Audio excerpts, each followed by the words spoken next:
Namaskar friends, this is your host Jyotsna Sharma welcoming you back to another inspiring and motivational session of Voice of Legal Immigrants. Yes, I am saying the session because there is something coming to you to encourage you, to motivate you, to inspire you, to take an action, a collective action. Yes, today's topic relates to a rally which is being held on 10th of February 2019 who are backlogged in the huge green card wait times. So we have a very good panel of guests here who would be there in the rally, who are arranging everything. So I would like to welcome them here. We have Mr. Yash Bodoluri, a legal immigration activist, Dhiren Mehta, Bhavani Surapaneni, again actively participating into the same thing because there is a reason and a cause behind. I welcome all of you. Thank you. And I know it was a very short notice to arrange this episode and you all came. Thank you for that. I'm very curious to know why the rally is being held right now on a short notice. Yash, could you like to show some light on that? Very simple reason. Today, as we all know, after the shutdown, and there are a lot of negotiations happening. Okay. And as part of the negotiations, our topic, high skilled immigrants issue, where the people are there, I think there are close to 1 million immigrants which are stuck on the green card backlog, and those people's issues are not into the discussions as part of the border security. Okay. So we want to ensure our topic is also into the discussions, and that there is some act, there is some help or leverage given to all the 1 million legal immigrants. So we're trying to make sure that America is heard wide, loud and clear. So we're trying to do a mega rally, internal rally right in front of White House with at least 2,000 people on February 10th between 1 and 4 p.m. We just wanted to make sure the White House Democrats and Republicans both hear us today and they solve our problems. I know we've been fighting on this problem for the last 10 years, but nothing happened. The last Congress sessions, we tried getting a couple bills onto the floor, but unfortunately, we couldn't make them happen. Right. So at least this time, as this is the negotiations which come through as part of the DACA, we want to take care of DALCA and the green card backlog. So our topics, if in case we raise our voice, our inputs will go into the bill, and we can at least have some kind of leverage to the green card backlog people. So it's time for all of us to raise our voice so that America can hear us. Very nice. I mean, raising a voice definitely, unless you raise your voice, you are never heard.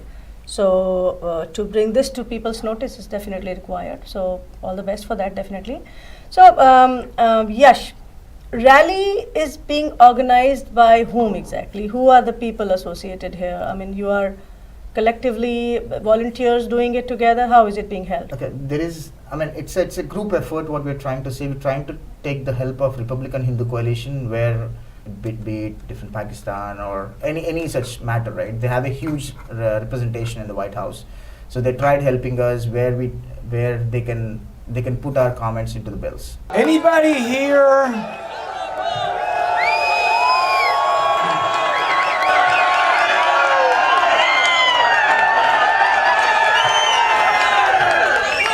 Anybody here either an immigrant or a descendant of an immigrant? Everybody in the country sometime immigrated here. Immigrants are what made our country so great. It's been longer for some of us than others. It was my great-grandfather who came here as an immigrant when he was 14. His dad died. He sold vegetables on the corner, eventually bought a truck, sold vegetables by truck, eventually bought 5 acres. We were never rich, we were never wealthy, but he got in business. He got trucks and he delivered milk. He became an entrepreneur. Eventually his kids went to college. Is that not the story also of the Indian American community? The Indian American community has succeeded to such great levels that it's astonishing to recount. Nobel Prize winners, deans at Harvard, deans at dozens of schools, CEO at Microsoft, CEO at MasterCard, Silicon Valley. So what we have to get over as a country is that we have to appreciate that immigrants are an asset to our country. to fix the problems we have of having controlled entry into our country, to somehow say we're going to have less illegal immigration, you've got to have more legal immigration. The problem we have right now, and it's not just Indian Americans, it's Chinese Americans, it's many other groups that have come to our country, is you've come lawfully, you've come legally, and yet it takes forever, and maybe it never happens at all, that you get your permanent residence. How's the simple way to fix that? You need more green cards. More green cards for everybody, and then also no country limits. I think if you want to work and you've got a job and you want to be part of America, there are much larger amounts that we could bring in. There's really not a limit if people will work. And so there are plenty of jobs. We are right now in my state short of workers. So we want more people in our country, but we need to do it lawfully, legally, and with a process. So I think we can combine both. And I'm not without sympathy for the kids who were brought here illegally, but I don't think that the kids who were brought here illegally should somehow get in front or obscure the kids who came and are now kids of legal immigrants and that are not being protected. We need to make sure that that is a priority. As you move forward, I will tell you, your voice has to be louder and louder. The next time you do this, you need to double and triple your crowd, because the voices that we're hearing from are only the DACA. We're only hearing from that. And I'm not saying I don't have sympathy for it, and there will be some solution, but the children of people who came here legally need to be heard. People need to talk about what the Indian American community has brought to America, how you're already part of America, how you're making America great. When we do that, and when we get to a more rational and sane discussion on immigration, we're going to do nothing but make it greater. I want to be part of helping. I've got amendments to have more green cards, more employment-based visas, the EB-1s through 5s, more HB-1s, more H-2As, more H-2Bs. They're all based on work. Why would we not want more people who are willing to work? So I think there are answers to this. We're going to keep pushing, and hopefully we will prevail. About a month ago, we were said we're going to have an open amendment process. They only allowed 4 amendments, and none of them were mine. So what we have to do is you got to keep pushing. You got to call your senators. You got to call your representatives on both sides of the aisle and let them know that you are a voice for legal immigrants and their children. I want to be for you. I'll continue to fight. Make your voice heard. Thank you very much. So is it exclusively by the people from this organization by the name Republican Hindu Coalition, or everybody is participating from other advocacy groups? It's an open invitation to everybody right now, and majority of the people who are part of CR, part of different organizations, are also supporting this rally on February 10th. Very nice. There are a lot of masses where pretty much people are involved into it, and they wanted to make sure all our voices are heard. The first and the foremost thing is this is the last opportunity for all the Indian immigrants to make sure their voices are heard. If in case this opportunity is left, and trust me, there would be nothing left for the next 4 to 5 years to talk about. There is nothing left. And forget about the green card forever in your life, and rather than thinking about a green card, you better go back to any country looking for any other option, right? So right now the situation is very bad, and like I said in the last interview, by 2020 there would be 200,000 people would be leaving back the country. As of now, based on the USICS, close to 100 plus for the last 2 years have already left the country. So you are saying USCIS has rejected petitions or applications of close to 100K plus applicants for on their H1s, visas and all on H1 in the last 2 years? In the last 2 years. Well, that's a big number. And when we speak about 1 million people, you are trying to add up the families. I mean, of course, there are primary applicants who are around 300,000 in number or something like that. And then you're adding the family, kids and all there, right? Well, yes, that is there. And why last chance you're saying? I mean, why is this February 15 so prominent, and why should the action be taken before that? See, getting bills onto the floor is a nightmare. There is a bill, there are multiple bills into it, HR 392 is one of the famous bill what everybody talks about. Yes, right? everybody was supporting Everybody it. in talks fact. about, and there are a lot of supporters in it. Right. Getting the bill alone to the floor is a nightmare, and it's not easy for any of the organizations, especially immigration organizations, to get onto the floor, right? So this is a negotiation part which is happening as part of the shutdown. So Okay. this is an opportunity where it easily goes into the discussions, and where when we talk about these discussions, like Democrats, especially Raja Krishnamurthy, Democratic leader, right, is part of the Democratic Party. When we had a discussion with him, he's pretty much open to support us. Okay. Likewise, from the Republican Party, Newt Gingrich or Speaker Rand Paul, there are a lot of potential prominent leaders who are up for helping the legal immigrants. Okay, understood. Well, Yash, I will ask more questions from you. Dhirenji, I'm more curious to know, we spoke to each other and I understand you yourself have a green card. What is the passion behind to associate with this mass movement now?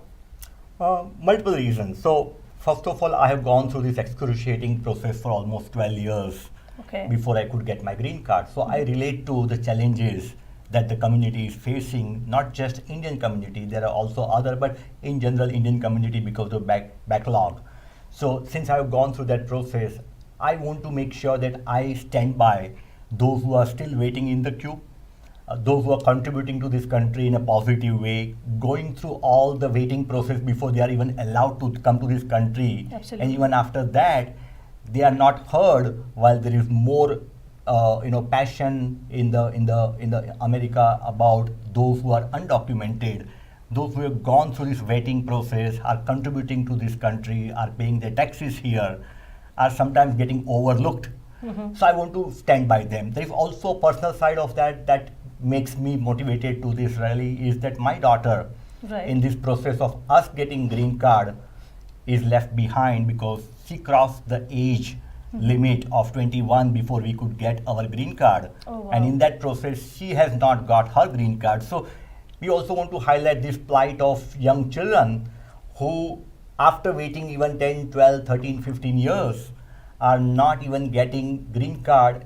And that's something, again, if you relate to undocumented dreamers who are here, they get the attention of media, they get attention of the community, they get attention of the lawmakers, but those who are legally here are sometimes overlooked, and we want to make sure that at least our voice is heard and people are aware that those who are legally here are also going through the same challenges. Why ignore them? Right. So basically, while DACA is being discussed on the deal, whatever happens on February 15, are we trying to bring in the legal dreamer kids into that? Yes, so that is what our appeal is, that don't discriminate children just because they followed law. Though, USA supports, they encourage people to follow law, and those who followed law, why put them to disadvantage? So that's what we want to bring to the notice of, lawmakers as well as media. Very nice. And Bhavani, well, what is that personal passion to be part of this advocacy? First of all, what is your visa? I mean, what is the story with you are in the struggle right now? I am on H1. Okay. When we came to US, my children, they were like 6 and 8, and it's like almost 12 years now. Wow. And I'm still on H1.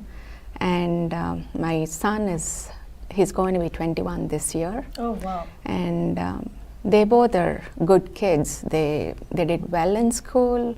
My son is doing his engineering in Rutgers, and my daughter is applying for colleges now. Now after 21, he will not be eligible to be on my green card anymore.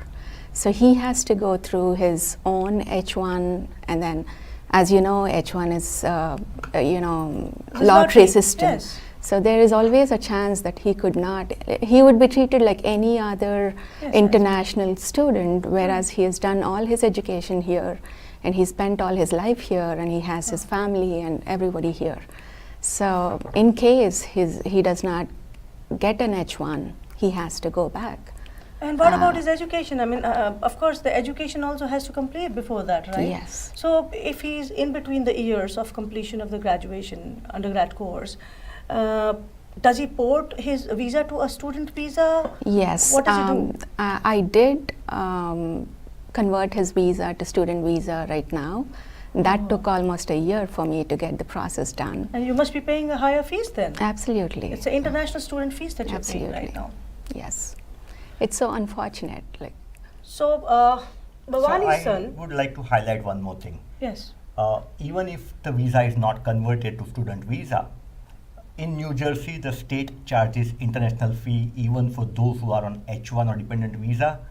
Again, there is a discrimination here I see Okay. that an undocumented dreamer ends up paying state fee, yes. but a child who is legally here, whose parents are paying taxes here, Right. ends up paying international fee just because they followed law and are on visa. So sometimes, we wonder why. no, that is very, very sad state. Of course, when your parents, I mean, the parents of the legal H1B parents pay the extra fees for their kids who have almost been born and brought, who has been brought up here, educated here and everything. And then when their peers come who have been on the DACA and they don't pay the international student fee, and the taxes of their parents are being utilized by the DACA kids, of course there would be a pain and agony that will come into these parents. Nothing different. This is something like I am making my own efforts to earn something, but I have to part from my earning to give it to somebody else, and I will wean my kids off from that just because there is a difference of being legal and undocumented. Two categories. Justice has to come. Well, I understand. That's why you are here, part of the efforts. So, Yash, regarding the organizations, you said Republican Hindu Coalition. Certain people do question it is a Republican organization, as they say, and you are speaking about bipartisan support, number one, okay? So that's one question. And then it says Hindu. So a Hindu-focused organization, would it be sufficient, or is it a good idea to tag along with an organization which says Hindu and take their lead for the cause? A very good question. I would like to answer this question because I see a lot of questions coming in through the word term called Hindu. So this is an organization where it's a Republican Hindu Coalition. It's pretty much a Hindu organization. There's nothing to do with it. Republican Hindu Coalition have a lot of other religions like Muslims, Christians, and all Jewish people in the board. Okay. Right. You have Muslims, Yeah, we have- Christians, yeah. and Jews in the board. Yeah, we have a Christian guy in the board. We have a different other than Hindu guys in the board, right? So looking at all these terms, what I would say is Republican Hindu Coalition is just an organization. Look at the organization itself. So likewise, Republican Hindu Coalition, Republican Jewish Coalition, Republican Muslim Coalition, Republican different XYZ coalition. So then, are they not working for different causes? They are also working for different causes. The question is, the problem here is today, few organizations which doesn't want to solve this problem, the green card problem, are trying to spread venom on that organization. Okay. Just showing a cause saying that's a Republican organization or a Hindu organization. It's not the cause. Republican Hindu Coalition have solved many problems. Okay. Be it Hindu problem, be it Christian problem, any Indian originated problem have been solved by Republican Hindu Coalition. There are ample where we can list out right now. Okay. And coming back to bipartisan, right? Yeah, we worked on a Republican partition bills. Right now, it's time for us to work on a bipartisan. That's the reason why, being a Republican, we reached out to Raja Krishnamurthy, who is a congressman for Chicago. He's a Democrat. Okay. So when we reached out to a couple of the Democrats as well. When we reached out with this problem, saying that this is the problem what 1 million immigrants are facing, that's when they came back and said that, okay, fine, we are supporting this bill.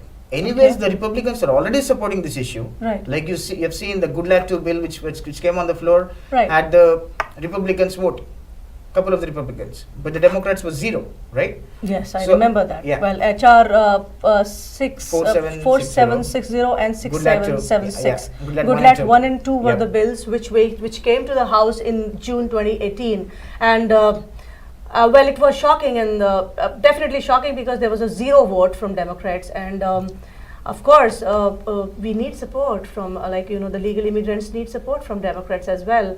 And it's something on a human note, human beings are no different. Understood?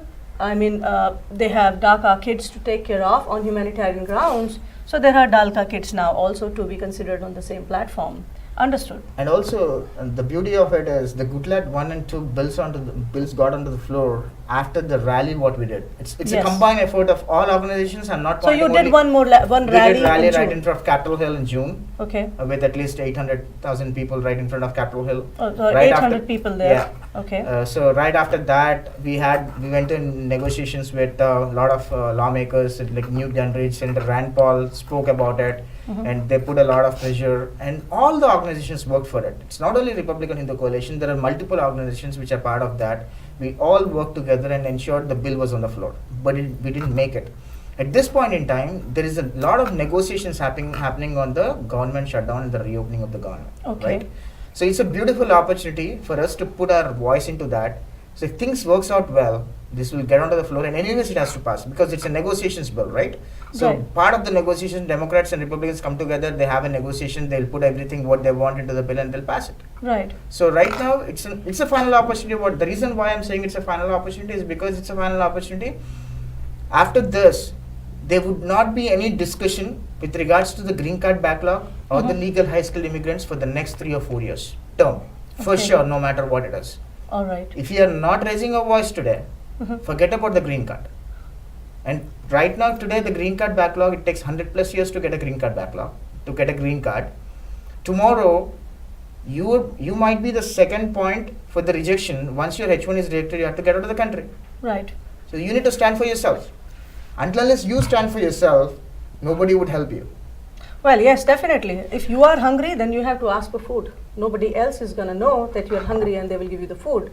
So even when a child is hungry, an infant, unless he cries, the mother doesn't give him what he needs. So that is definitely there. And yeah.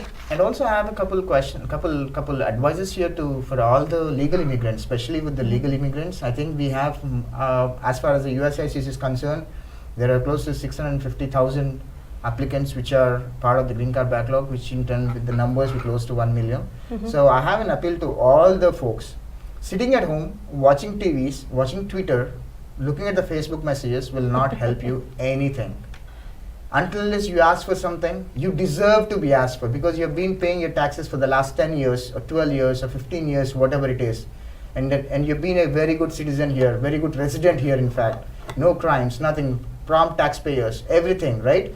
So why don't you come on the roads and give a last try asking for what you want, right? So we're not asking something which cannot be possible, which is possible, right? Green card backlog is something where you're contributing for the country, you're adding a lot of value for the American economy, and you have a right to question or ask for the legal stuff. So please step out. February 10th is a very last opportunity, what I would say. Please step out right onto the White House and ask for what you want. Entire national media attention is there, and we will showcase what we want. And also, until America hears you what you want, no congressman or no senator will support you, because example, a senator or a congressman wants to support you as a bipartisan bill, at least they need to get a support from their constituency or their region. If in case the senator or a congressman goes against the will and wish of their constituency, he'll not win. Why would he support for the next art bills, right? So the entire nation has to know what's going on with the legal immigrants as on today. The legal immigrants definitely deserve the green card. Okay. So Yash, I mean, you are speaking about the constituency people. You know, the citizens needs to know what is there. Then the senators would take the matter up. And I would like to ask you, Dhirenji. I mean, you have been dealing with people who are, like, of course, you've been doing the advocacy. How did you try to educate the citizens here about this problem through your kids or whatever miseries they faced? You know, you have 2 daughters, as you said. Because it is, yes, definitely what it pertains to is to educate the masses, the citizens, the voters, who are the decision makers, that what is exactly the serious picture, the real picture about these legal immigrants. There is a lot of rumor mongering where people say that legal immigrants, the H-1B visa holders, are consuming the jobs of American citizens. How true is it? Do you feel that way, or what have been the statistics like, or not statistics exactly? What is your story from that perspective? Sure. I will give 3 points here. Right? One, my personal but two pertaining to why legal immigrants are actually contributing positively to the US economy. So I'll keep the personal as a third point, but let's come to legal immigrant, what they are doing, right? Coming to job loss. At times what happens, only the direct job loss gets into focus, Okay. but the indirect job loss. So compare manufacturing versus the service industry where most of the Indians are contributing. In the service industry, there is a direct job loss that one can relate to. But when you look at the manufacturing that move out, there is all allied industry that goes out, and lot of amount of job actually gets out. Outsourced. Right? Outsourced. Okay. So when you buy material from outside, when you buy a goods from, let's say, made in China, made in Mexico, made in Philippines, etc., Right. you are supporting job there. Okay. So it is nothing different than saying that somebody taking my job away coming here. Now let's look at the people coming legally and doing the job here versus if they were not to do this. If you look at the statistics, the IT where most of the Indian who are in the backlog are contributing is actually having the skill shortage. So not having people coming from outside is not going to solve that problem because there are not enough skilled people in this country. So if the people are not allowed to come in and contribute in this country, what will happen? The work will go out. Right. So what will happen in turn? That actually the companies will send the work out, people will do the work sitting outside, the taxes will be paid in that country wherever the work is being happening, whether it is in Canada, whether it is in India, whether it is in some European country. No, we understood. And We're getting it. Like the work Exactly. will get outsourced, so definitely people will lose jobs. But how about the situation? As per the statistic that we see, the IT jobs are concerned. I mean, as far as the job market is concerned, I believe the economy is booming. Exactly. Unemployment rate has majorly come down in Trump's administration. That's what So the that's situation exactly is. the point I was So making. where are these jobs which H1B people are being blamed for, that they are robbing the jobs? Where are those jobs being robbed exactly? So My that's question exactly is the that. point I was Yash, doing. would you like to I answer? would answer that, Okay. Josna. Especially the H1B holders' jobs, right? Every H1B holder, whoever is working here, are working on a niche skills. Okay. Niche skills are something which is where we don't have that kind of technology or the technical stuff in the country. Whenever there is a job coming in, whenever there is an H1B visa again approved, until unless that skill, let's example, there is a SAP integration, SAP cloud integration, Ariba, right? Right. So that skill is very minimal in this country, right? That skill is pretty much good in Canada, like India, like Right. Australia. They have that skill explode. Okay. And America is very way back in using SAP right now, right? And other countries are way faster in SAP. Okay. So if you want to implement a migration here, so we definitely need a technical guys. All right. We don't have a technology here. We need to bring the technical person right from outside. He applies a visa. Right. He gets through the interview. Right. And even for the last 5 years or 7 years, even the the American embassies, where they go for a visa stamping, they also have a technical interviews.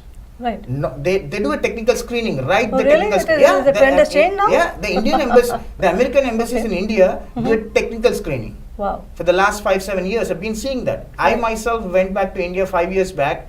I'm an SAP guy. I have been screened 2 times. Wow. Basically, what Yash is trying to convey is it's definitely people who are high skilled, whose skills are being required by the nation here. They are being brought in, so they are not consuming somebody else's job. Because if the people, the native people had those skills with them, they would have definitely been employed. And secondly, I just want to add one to Sure. that. See, when you apply for an H1, that's Right. the first thing USCIS sees, Right. whether this skill set, any local American people are available or not.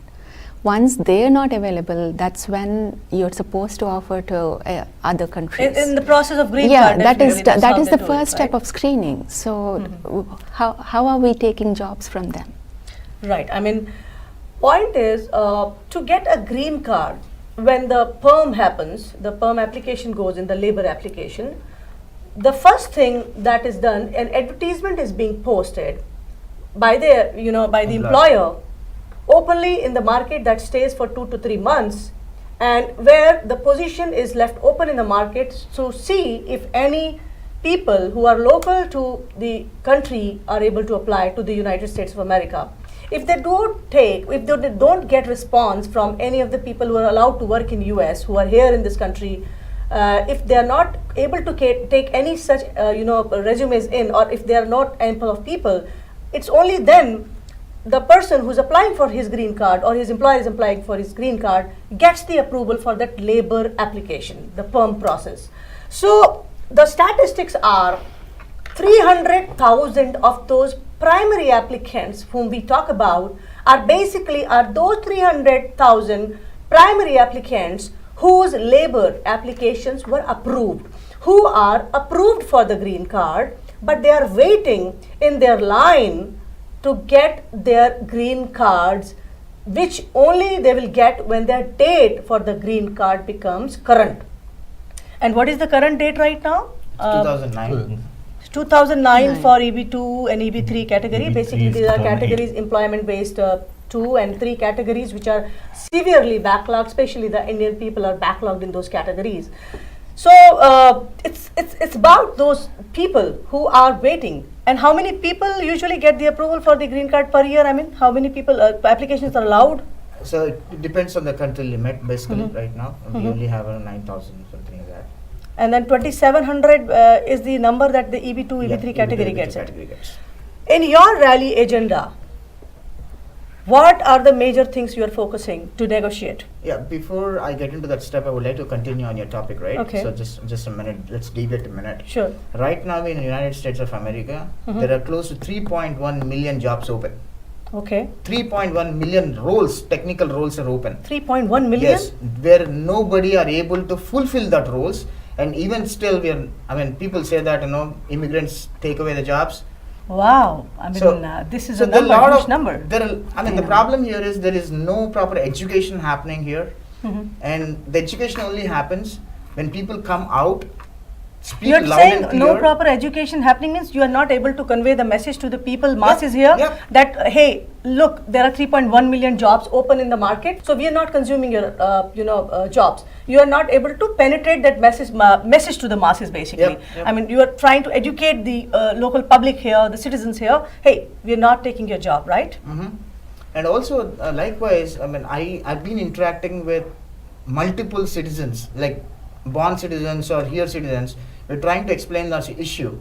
Everybody is supporting. It's just that only as on today in entire America, only 7% of the citizens know what the legal immigrants are going through. Why there is, I think at least 50-60% of the Americans knows about it. I mean, it would be easy for us to crack this down.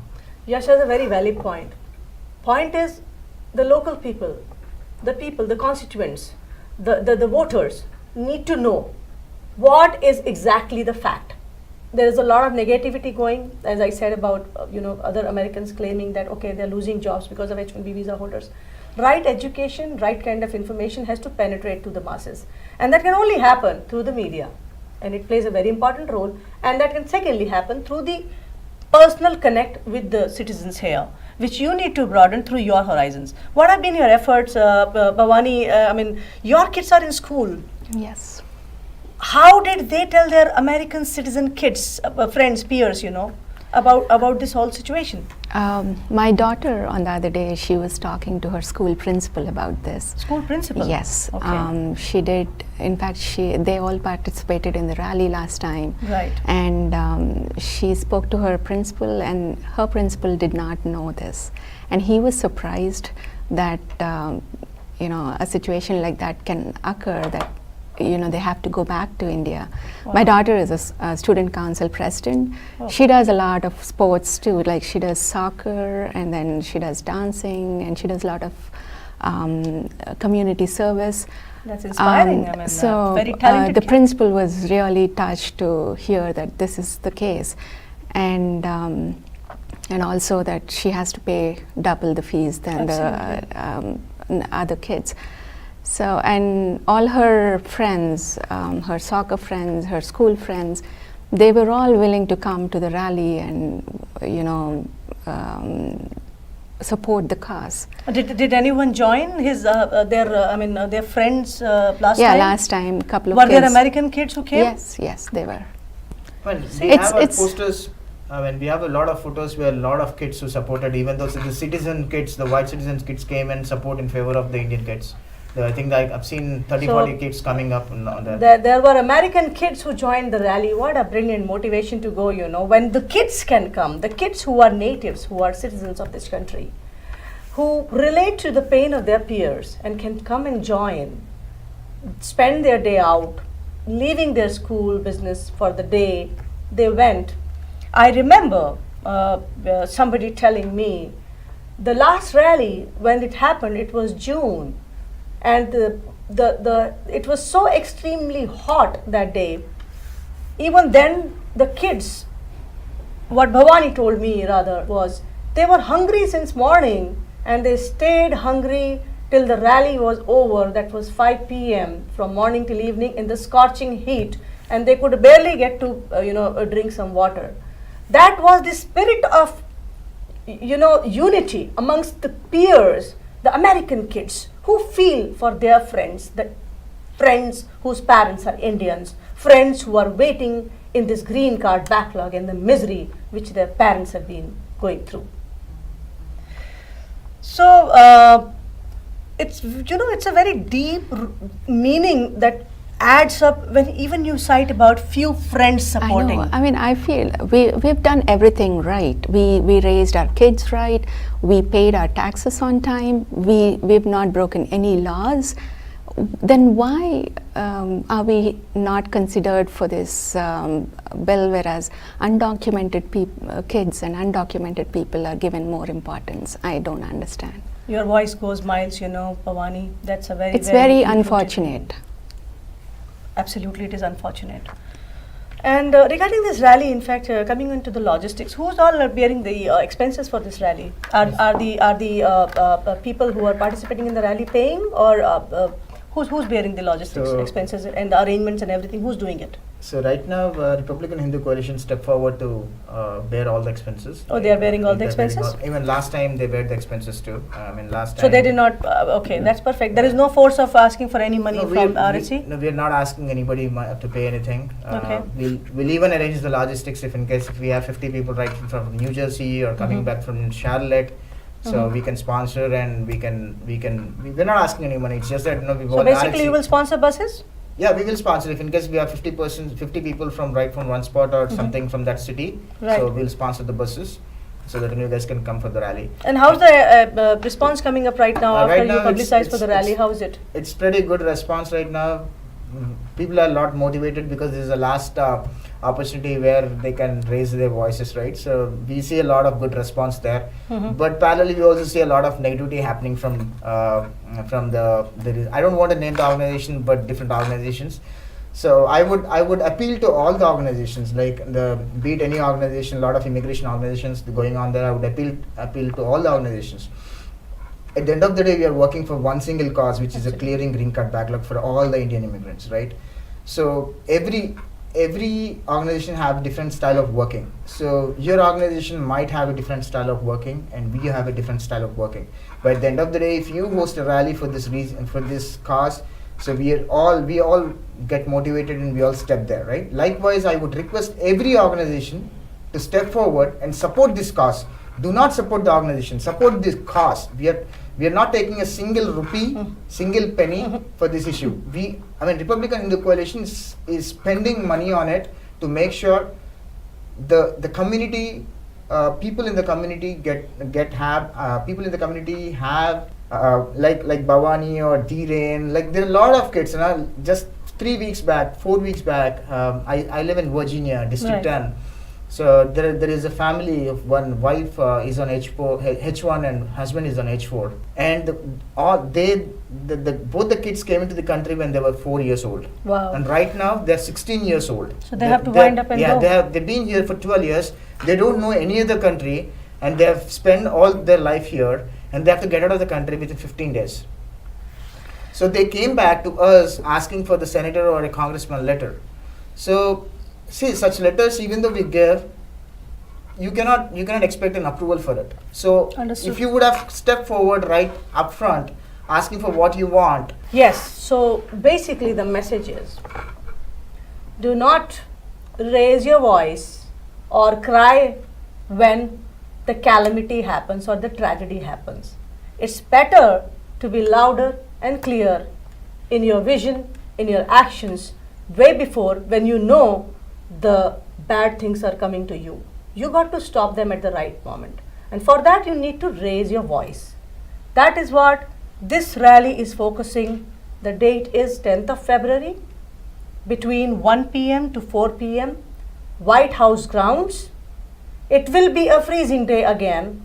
People would be coming in cold weather. It may or may not snow. But that united bunch of people, now that bunch can be in hundreds or can be in thousands, is your way to decide the destiny. How good you want to send the message, how loud should the message be, how wide should it be covered, because more is the merrier is the number. When you come in the larger numbers, you are heard in a better way, because that's the unity that would be seen through the legal immigrants who rarely come out otherwise to voice their concern. On this, a final note, Yash, you have given a clear-cut message. Dhirendi, you and Bhavani, you send a message, final message to all the audience about this rally. And timings again, reiterate that, Yash, just one more time, everything about the rally logistics in brief, just tell it to people right now, because we are just about to close the show. We have a group called High School Immigrants in America group, which is a Telegram group. So you can just get into that group, and there are a lot of discussions happening where from which place we are actually having the buses, and all that information is publicized there. And also rhcusa.com has all the logistics information where you can just get into the website, and you guys can explore that website. Where for all the inputs of the rally on February 10th between 1 p.m. and 4 p.m. And also I would like to appeal to all the immigration organizations, please step forward and support the cause. Do not deviate to it, and it's for one cause. At the end of the day, we all are working for one cause. So it's time for all of us to raise a voice and ensure entire America is heard. And until unless we are heard, so no senator or no congressman or nobody can help us. We need to be very loud and clear for our cause, and I hope all the organizations like Ivy or SIA or GC Reforms and all different organizations would definitely support this rally, and it's an open invitation for every one of us. And Republican Hindu Coalition is not running behind the name, but they seriously want to help the community. Because there are around 1 million immigrants which are stuck in this green card backlog, and they really wanted to do something for the community. So let's all get together and make sure this rally is success, and ensure all the Americans know about this issue, so that we have a national media presence there on that day. So we already informed, we have released the press note, and we have already have all the inputs there. Great. So just get together and make sure this rally is successful, and also ensure we will ensure if the rally is successful, definitely we'll ensure this discussion is taken into the table with the President, White House, and also the Nancy Pelosi and all other big leaders, so that our green card backlog stuff and the DALCA stuff is also incorporated into the discussions bills. Perfect. Thank you so much, Yash. Dhirenji, brief message. Sure. So all I would say is that American people are very compassionate and kind. They support, but they are not aware about the plight of those who are legally here and suffering. It is up to us to raise our voice, bring the awareness. Even those who have got their green card, like I am there, please come and support people who are struggling, bring about awareness, and raise this to the aware media.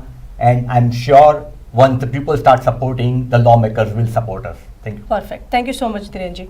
Bhavani, from a perspective of being a parent and a normal individual, in this race for the green card, what would you like to tell your peer H1B community? This is something for us. Like, if you don't stand up for yourself, nobody else will. And for our children too. Like, there's so many kids who are DALCA kids. So I would request all the kids, all the DALCA kids, and all the other kids who are supporting them, please come forward for the rally, stand for the cause, and work for yourself. Thank you. Thank you so much, Bhavani. So here it was. I had to keep the session for only 30 minutes, but of course the talks were so intense. There was so much of deep-seated meaning that of course the episode timing has gone beyond. But then yes, this is what Mana TV tries to help the people, connect the people in a way where they can join together and solve a problem together. And especially we speak about legal immigrants, and we are very passionate about that. With this, we will close today's episode, but yes, I personally would also like to appeal to all the people who are suffering in this green card backlog. Take a step ahead. Take a day out from your itinerary exclusively for a special campaign, for a special mass and collective action where you will find your peers into the same pain and misery. If you join hands together with them on 10th of February, this might happen. It might be a historic day for you, because you never know when the luck shines on you and when you would be heard by the big boss. So I wish you all the best. Everybody here wish you all the best for the rally, and I wish you great success. Having said that, keep watching Voice of Legal Immigrants. Stay blessed. Thank you so much.